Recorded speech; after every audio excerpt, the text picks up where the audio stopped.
Hello everyone. Competitive exam में आपका एक बार फिर स्वागत है। आज मैं आपके लिए एक और जॉब नोटिफिकेशन लेकर आ गया हूं जो कि इंडियन रेलवे की ओर से रिलीज़ की गई है। आपको पता होगा कि जो भारतीय रेलवे है ये गवर्नमेंट ऑफ इंडिया का एक पूर्ण स्वामित्व जो है इस पे रहता है और प्योर गवर्नमेंट जॉब ये रहती है और सैलरीज भी आपको इसमें अच्छी दी जाती है और काफ़ी ज़्यादा बेनिफिट्स इसमें आपको रहते हैं। तो आप देख सकते हैं कि रेलवे रिक्रूटमेंट बोर्ड की ये नोटिफिकेशन रहने वाली है। ऑल ओवर इंडिया के लिए जो है ये पोस्ट रहेगी और आपके हिमाचल के चंडीगढ़ रीजन के लिए भी इसमें पोस्ट रहने वाली है। और जो ये पोस्ट है ये है आपके पास recruitment of assistant loco pilot, यानी कि जो कैंडिडेट जिन्होंने 10+2 या ITI डिप्लोमास या बीटेक्स या कुछ किया है तो उनके लिए टेक्निकल जॉब रहने वाली है और अच्छी जॉब ये रहती है और अच्छी सैलरी आपको इसमें दी जाती है। तो इसमें कौन कौन से ये आपके पास जो है इसके पद इसमें निकले हैं, इसमें जो सभी पद है वो असिस्टेंट लोको पायलट के रहने वाले हैं। आप देख सकते हैं इसकी ऑनलाइन जो एप्लीकेशन जो डेट है वो 20/1/2024 है, यानी कि 20 जनवरी से ही इसके फॉर्म जो है आपके फिल होना स्टार्ट हो चुके हैं और क्लोजिंग डेट जो है इसकी 19 फरवरी 2024 तक आप इसके लिए ऑनलाइन अप्लाई कर सकते हो। और यदि आप अपने जो फॉर्म है आपने कुछ उसमें मॉडिफिकेशन करना है तो उसके लिए 20/2/2024 से लेकर 29/2/2000 यानी 29 फरवरी 2024 तक इसमें आप मॉडिफिकेशन कर सकते हो। आप देख सकते हैं कि इसमें जो है जो ये पोस्ट है आपके पास जो है असिस्टेंट लोको पायलट की रहने वाली है। और आप पे स्केल दे सकते हैं कि पे लेवल इन्होंने 7th पे कमीशन के हिसाब से लेवल 2 दिया गया है। इनिशियली जो पे है 19,900 इन्होंने मेंशन किया है और इसके ऊपर आपको DA वगैरह भी दिया जाता है, भत्ते भी दिए जाते हैं, तो आपकी सैलरी लगभग 30,000 के आसपास बन जाती है। अब मेडिकल स्टैंडर्ड इन्होंने मेंशन कर रखा है जो इनका नॉर्मल मेडिकल स्टैंडर्ड होता है। और एज इन्होंने मेंशन कर रखी है कि 18 से 30 साल आपकी एज होनी चाहिए। और टोटल वैकेंसीज आप दे सकते हैं 5,996 टोटल वैकेंसीज है।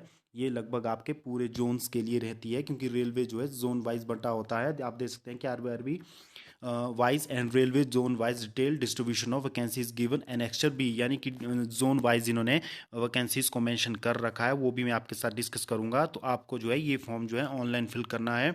इसमें जो है आपके लिए इंपॉर्टेंट है मैं वही आपको उसमें बताऊंगा। आप इसमें देख सकते हैं कि एज प्रूफ जो उन्होंने कहा है कि आपकी एज कितनी होनी चाहिए। जो आपकी एज है वो 18 से 30 साल आपके पास होनी चाहिए। और लेकिन यदि आप रिजर्व कैटेगरी से आते हो तो आपको एज में जो रिलैक्सेशन है वो भी इसमें मिल जाएगा। तो आप इसमें दे सकते हैं। और इन्होंने यहाँ पर बताया है कि यदि आप अपने फॉर्म में मॉडिफिकेशन करना चाहते हो तो उसके लिए आपको 250 फीस एक्स्ट्रा देनी होगी। तो यहाँ इन्होंने कहा है इसीलिए आप जब भी फॉर्म भरें तो सोच समझ कर ही अपना फॉर्म फिल करें। और आप इसमें देख सकते हैं कि आपका जो जो है कंप्यूटर बेस्ड टेस्ट होगा और उसमें जो है नेगेटिव मार्किंग भी इसमें रहेगी। यहाँ इन्होंने मेंशन कर रखा है कि नेगेटिव मार्किंग जो है 1/3 इसमें रहने वाली है। CBT 1 होगा, फिर आपका CBT 2 होगा, उसके बाद जो है आपका डॉक्यूमेंट वेरिफिकेशन और मेडिकल जो फिटनेस होगा इसमें। तो आप देख सकते हैं जो इसमें इम्पोर्टेंट है मैं आपको वही बताऊंगा जो आपके लिए जानना बहुत ज़रूरी है। और इसमें आप देख सकते हैं कि काफ़ी बड़ी ये आपके पास PDF रहने वाली है। जो इसमें इम्पोर्टेंट है मैं आपको वही इसमें यहाँ पर बता रहा हूँ। आप इसमें देख सकते हैं कि आपके पास जो है नेशनलिटी आपके पास इंडियन होनी चाहिए, ये आपके हर जगह आपको मेंशन किया जाता है। आप देख सकते हैं कि एज लिमिट आपकी कितनी होनी चाहिए। एज लिमिट मैंने आपको ऊपर भी बता दिया है, 18 से 30 यदि आप हो तो उसके लिए अप्लाई कर सकते हैं। लेकिन यदि आप रिजर्व कैटेगरी से आते हो तो आपको 5 साल, जैसे SC ST को 5 साल और OBC को 3 साल मिल जाएगा। और एक्स सर्विस मैन यदि कोई हो आप हो तो आपको 3 या 6 और 8 साल तक के रिलैक्सेशन इसमें मिल जाएगा। तो दे सकते हैं candidate who are serving Group C and Group D railway staff with minimum 3 year service as well as substituted with minimum 3 year service in continue in broken spell in railways। तो यानी कि जो candidate पहले ही railway में job कर रहा है और असिस्टेंट लोको पायलट बनना चाहता है तो उसके लिए 40 तक एज रखी गई है, तो 40 ईयर्स तक वो अप्लाई कर सकते हैं। तो आप देख सकते हैं इन्होंने सब कुछ यहाँ मेंशन कर रखा है और कट ऑफ डेट भी इन्होंने बताई है कि 18 से 30। यदि आप जनरल और EWS के कैंडिडेट हो तो 2/7/1994 तक आप अप्लाई कर सकते हो। और OBC के लिए 2/7/1991 तक और SC ST के लिए 2/7/1989 तक के कैंडिडेट जो है अप्लाई कर सकते हैं। और एसेंशियल जो क्वालिफिकेशन इन्होंने बताया है वो उन्होंने आगे एनेक्चर A में बताया है कि कितनी इसके लिए आपके पास क्वालिफिकेशन होनी चाहिए और क्या टेक्निकल एजुकेशन आपके पास होनी चाहिए। और सबसे बड़ी बात एग्जामिनेशन फ़ीस इन्होंने मेंशन कर रखी है। यदि आप जनरल कैटेगरी के कैंडिडेट हो या ओबीसी से हो तो आप दे सकते हो कि आपको 500 रुपीज़ फ़ीस इसमें देनी होगी। और यदि आप reserve category SC ST x man और फीमेल या ट्रांसजेंडर या इकोनॉमिक वीकर क्लास से हो तो आपको 250 रुपये फ़ीस इसमें देनी होगी। तो only candidate who attend the CBT 1 will be get refunded their examination fee as mentioned above. यानी कि जो कैंडिडेट CBT यानी कि 1 एग्ज़ाम कंडक्ट करेगा उसकी जो फ़ी है वो आपके पास रिफ़ंड की जाएगी बाद में। जो एग्ज़ाम में फॉर्म फिल करने के बाद एग्ज़ाम में नहीं बैठेगा तो उसके पैसे जो है उसकी फ़ीस जो है वापस नहीं की जाएगी। तो आप बहुत सोच समझ के फॉर्म फिल कीजिए। और पेमेंट इन्होंने बताया है कि ऑनलाइन माध्यम से ही आप इसके लिए फ़ीस डिपॉज़िट करवा सकते हो। और इन्होंने जो मेंशन कर रखा है आपके एग्ज़ाम के लिए इम्पोर्टेंट है, आप इसमें जो है अपना बैंक अकाउंट बड़े अच्छे से डालें ताकि आपकी जो है फ़ीस बाद में रिफ़ंड हो सके। तो इसमें रिजर्वेशन भी इन्होंने बताया है कि हॉरिजेंटल और वर्टिकल रिजर्वेशन भी आपके होते हैं। तो इसमें किस तरह से जो है उनको सीट इसमें दी जाती है आप देख सकते हैं। रिक्रूटमेंट जो प्रोसेस इसमें रहता है वो आप देख सकते हैं कि ऑनलाइन बेस्ड आपका एग्ज़ाम ये रहने वाला है, जिसमें कि फर्स्ट स्टेज में आपका CBT 1 एग्ज़ाम रहेगा और सेकंड स्टेज में आपका CBT 2 रहेगा। फिर कंप्यूटर बेस्ड एप्टीट्यूड टेस्ट रहेगा, फिर डॉक्यूमेंट वेरिफिकेशन, फिर मेडिकल फिटनेस आपका जो एग्जामिनेशन होगा। और उसके बाद जो है आपका ये रेलवे में जॉब लग जाएगी। फर्स्ट स्टेज आप दे सकते हैं कि आपका जो है CBT एग्ज़ाम होगा जो कि आपके पास 60 मिनट का रहेगा, 1 घंटे का रहेगा। आप देख सकते हैं कि 75 क्वेश्चन इसमें आएंगे। आपको जो है मिनिमम पासिंग परसेंटेज मार्क्स इसमें लेना ज़रूरी है। जनरल और EWS के लिए 40% मार्क्स और OBC के लिए 30%, SC के लिए 30 और ST के लिए 25% मार्क्स आपको लेने होंगे CBT में।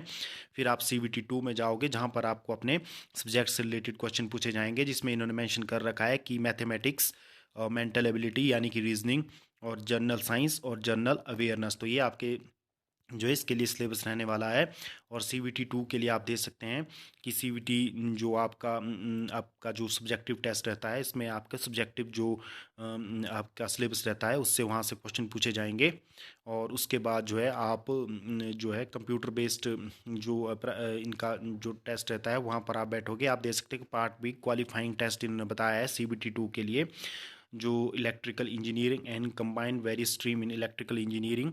यदि आपने वायरमैन, कोल विंडर या रेफ्रिजरेशन यानी कि इन ट्रेड्स में आपने बीटेक की है या डिप्लोमास किया है तो आप इसके लिए अप्लाई जो है इसके जो है CBT में ये आपसे पूछा जाएगा। और डॉक्यूमेंट वेरिफिकेशन आप दे सकते हो क्या उन्होंने बताया है। अब इसमें आप क्वालिफिकेशन में आपको बताता हूँ कि क्वालिफिकेशन इसमें कितने रहने वाली है। और देख सकते हैं कि सभी जोन के लिए ये वैकेंसीज रहने वाली है। आप इसमें देख सकते हैं कि जनरल इन्होंने आपका बताया है कि किस प्रकार से आपको फॉर्म फिल करना है, क्या क्या इंस्ट्रक्शन आपको फॉलो करनी है।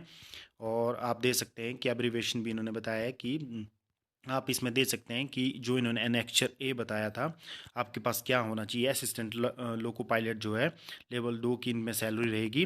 और आपके पास जो है यदि आप मैट्रिक पास हो या आपके पास SSC+2 पास, ITI फ्रॉम रिकोगनाइज इंस्टीट्यूट, यदि आप 10 पास हो या 12th हो या आपने ITI की है डिफरेंट ट्रेड्स में या फिटर, इलेक्ट्रिशियन, इंस्ट्रूमेंटल मैकेनिक्स या इन इलेक्ट्रॉनिक्स में या वायरमैन में, तो आप इसके लिए अप्लाई कर सकते हो। Matriculation SSC+ course completed apprenticeship में यदि आपने 10th के बाद जो है ITI किया हुआ है तो आप इसके लिए अप्लाई कर सकते हो। तो आप देख सकते हैं combination of various stream these engineering disciplines are recognise institute value of ITI note in the engineering discipline are above also भी acceptable in leave of diploma in engineering. तो BTECs वाले भी इसके लिए अप्लाई कर सकते हैं, इंजीनियरिंग डिप्लोमा वाले भी इसके लिए अप्लाई कर सकते हैं। तो सीधी सी बात है, यदि आपने टेंथ पास की है साथ में ITI इन ट्रेड्स में किया है जैसे कि वायरमैन में, फिटर में, इलेक्ट्रिशियन में, इंस्ट्रूमेंटल मैकेनिक में या मेल राइट में, या आपके पास मैकेनिक रेडियो एंड टीवी में, तो आप इसके लिए अप्लाई कर सकते हो। तो आप देख सकते हैं कि काफ़ी अच्छा मौका है जिन जो रेलवे में जॉब करना चाहते हैं। आप देख सकते हैं कि सर्कल वाइज इन्होंने बताया है कि अहमदाबाद के लिए आपके 238 पोस्ट है, अजमेर के लिए 228, बेंगलोर के लिए 473, भोपाल के लिए आपके पास 219, भुवनेश्वर के लिए 280, बिलासपुर के लिए 124, चंडीगढ़ रीजन के लिए 66 जिसमें आपका शिमला भी आता है, हिमाचल रीजन भी आता है, और चेन्नई के लिए 148, और गोरखपुर के लिए 43 और जम्मू श्रीनगर के लिए 39, कोलकाता के लिए 254, मालदा के लिए 161 और मुंबई रीजन के लिए 110 और मुजफ्फरपुर के लिए 38, पटना के लिए 38 और प्रयागपुर के लिए 28 और आप देख सकते हैं सिकंदराबाद के लिए 559 और सिलीगुड़ी के लिए 67 और तिरुवनंतपुरम के लिए 70 और इस प्रकार आप देख सकते हैं 5,696 पोस्ट आपके रहने वाली है। तो जो भी एलिजिबल कैंडिडेट है वो इसके लिए अप्लाई कर सकता है। तो ये बहुत ही अच्छी प्योर जो है सरकारी जॉब रहती है और अच्छी लग्जरी सैलरी आपको दी जाती है भारतीय रेलवे की तरफ से। गवर्नमेंट ऑफ इंडिया के स्वामित्व में भारतीय रेलवे है, तो आप जरूर इसके लिए अप्लाई कीजिए। आज की वीडियो आपको किस प्रकार की लगी, आप इस वीडियो को लाइक कर सकते हो, शेयर कर सकते हो। इसी प्रकार के फ्यूचर अपडेट के लिए आप हमारे चैनल कॉम्पिटिटिव एग्जाम से जुड़ सकते हो। धन्यवाद।